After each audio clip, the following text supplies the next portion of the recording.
Mungkin perlu saya jelaskan dulu kenapa ke Acong, kenapa ini bernama dialog tidak tega. Ini berawal dari ketidaktegaan kita terhadap pasien, penderitaan mereka.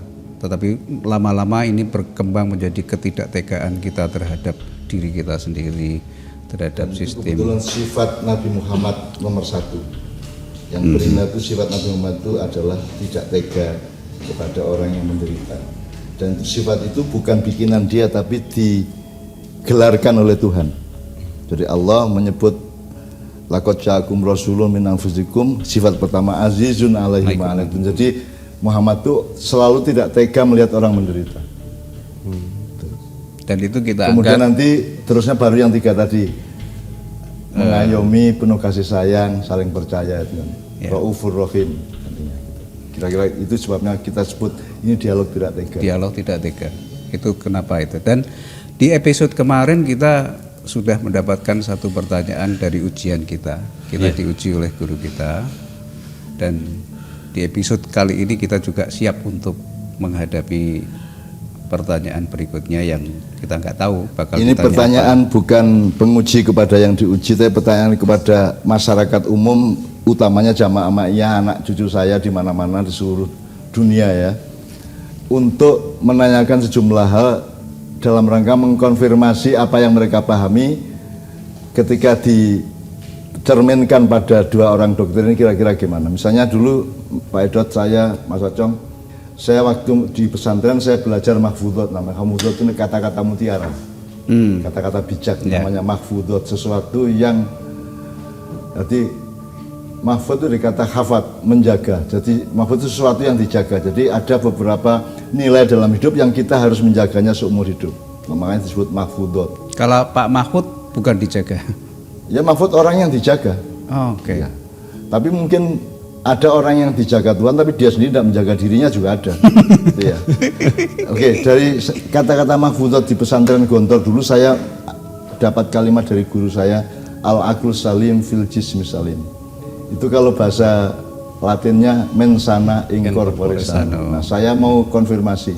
Itu kan artinya di dalam badan yang sehat terletak jiwa yang sehat. Ini menurut sampean benar begitu apa terbalik? Mensana in corpore sano atau mensano in corpore sana? Ini pertanyaan yang langsung susah ini, Pak Edot ini. Ya, silakan.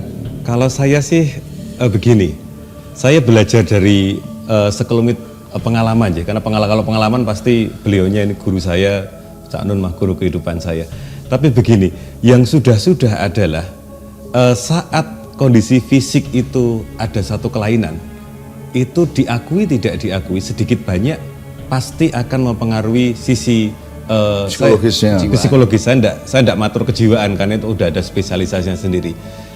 Concern saya adalah tentu saja saya karena bidang keilmuan saya juga tidak mungkin hangabai semuanya.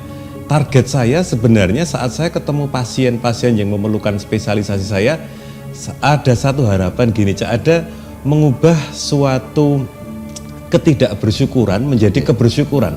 At least jadi, lebih banyak bersyukurnya daripada jadi maksudnya Mas Acong, badan kita kalau tidak sehat gampangannya ya, kalau ada kelainan, ada gimana-gimana, itu membuat keputusan psikologis kita, mungkin juga keputusan sosial kita menjadi tidak sehat juga gitu ya. Sekarang saya tanya Mas Acong sama Mas Edot, keputusan untuk supaya menyehatkan badan itu dari si badan apa dari jiwanya? Kalau saya harus ke dokter nih. Itu saya yang ngomong itu jiwa saya, pikiran saya, hati saya atau badan saya? Menurut yang sudah lebih banyak jiwanya. Lah ya. Jiwanya. Jadi berarti kan badan sehat itu adalah hasil dari inisiatif jiwa yang sehat. Ya. Betul enggak? Betul. Jadi mensano in corpore sana. Al jismi salim fil aqli salim, kan gitu. Kalau dibalik seperti itu. Jadi memang apa namanya, kalau kita nggak sehat badan itu ya kita nggak bisa arif, nggak sabaran, kemerungsung gitu ya. Tapi kemudian kita berinisiatif untuk menyehatkan badan, yang berinisiatif adalah jiwa kita yang kemerungsung tadi kan gitu. Betul. Jadi apalagi kalau sekarang kita melihat di ranah sosial ya, rata-rata penjahat-penjahat itu sehat badannya, koruptor-koruptor itu sehat badannya, orang-orang yang dolim itu, yang memimpin negara, yang memimpin pemerintahan, yang memimpin rakyat banyak itu rata-rata lebih sehat daripada rakyatnya. Jadi kalau ngomong jiwa yang sehat berada dalam badan yang sehat itu kan tinggal dihimpun hasil penelitiannya. Kalau orang jiwanya sehat, dia pasti akan berinisiatif menyehatkan badannya sebagai produk gitu ya.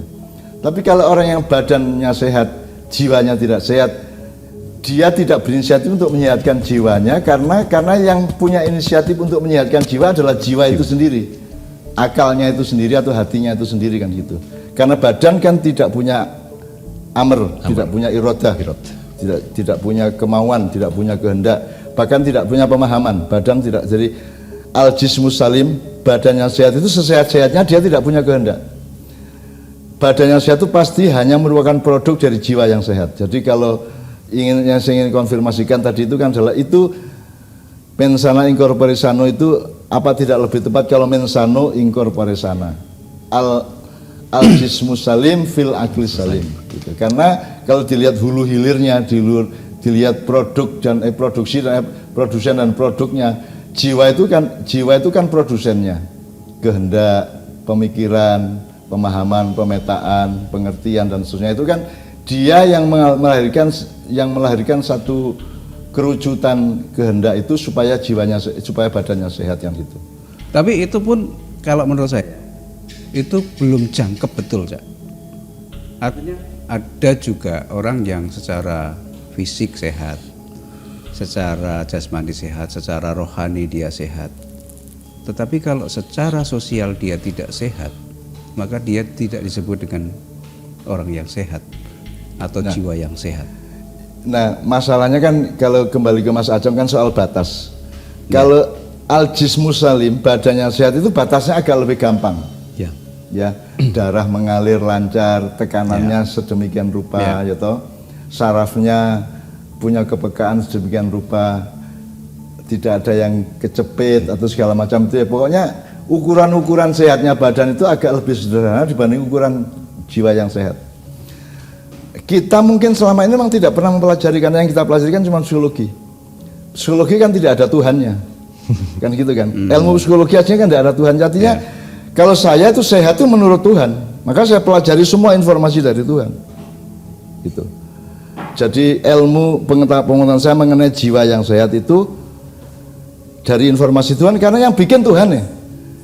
Gitu loh. Maka saya tidak dibikin oleh orang Amerika, saya tidak diciptakan oleh orang Inggris, orang Eropa, dan maka yang saya pakai adalah wacana dari Tuhan. Maka saya pelajari kitab-kitab Al-Quran, kitab-kitabnya Tuhan itu. Nah, sekarang misalnya gini, kan ada istilah dalam bahasa Indonesia Mas Acong ya, sehat walafiat. Apa maksudnya afiat itu? Kan kita dari kecil jadi sehat walafiat. Itu bahasa Arab loh, sihah walafiyah. Ya. Tapi kan kita tidak pernah mengelaborasi, membreakdown afiyah itu apa. Misalnya ini, dialog tidak tega. Ini kan rada loro iki. Wong kok ora tega gitu. Wong kok ora tega ning ndi ora tega ndelok wong becak, ndak tega. Lihat pengemis ndak tega, lihat anak ngamen ndak tega. Itu kan bisa disebut orang sakit juga gitu loh, oleh sudut tertentu gitu, oleh sudut ilmuwan tertentu. Padahal dari sudut yang lain, ketidaktegaan itu adalah puncak kesehatan jiwa manusia. Karena sifat Muhammad yang nomor satu adalah azizun alaihi ma anittum, orang yang selalu tidak tega, berat hatinya. Azizun alaihi ma anittum, berat hatinya ngelihat orang yang menderita. Gitu. Kan gitu. Nah, jadi sekali lagi di dalam pemahaman modern ini kita ini butuh kepastian, bukan kepastian ya, butuh pemahaman yang lebih matang tentang kesehatan badan dan kesehatan jiwa. Kan dokter kan harus sangat sehat jiwanya di dalam menangani pasien. Bayangin nek dokter loro jiwa dia kan susah kan ya. Dokter harus sangat sehat secara kejiwaan, harus sangat sehat. Harus melebihi pasiennya kalau perlu kan gitu kan. Kesehatannya gitu. Jadi ini yang ingin saya konfirmasikan untuk anak-anak saya jamaah ma'iyah, supaya kita tidak mudah untuk ikut kata-kata mutiara, ikut idiom-idiom atau istilah-istilah apa-apa yang sebenarnya tidak kita dalami, tidak kita takrifi, hanya kita taklimi saja kan gitu. Itu kira-kira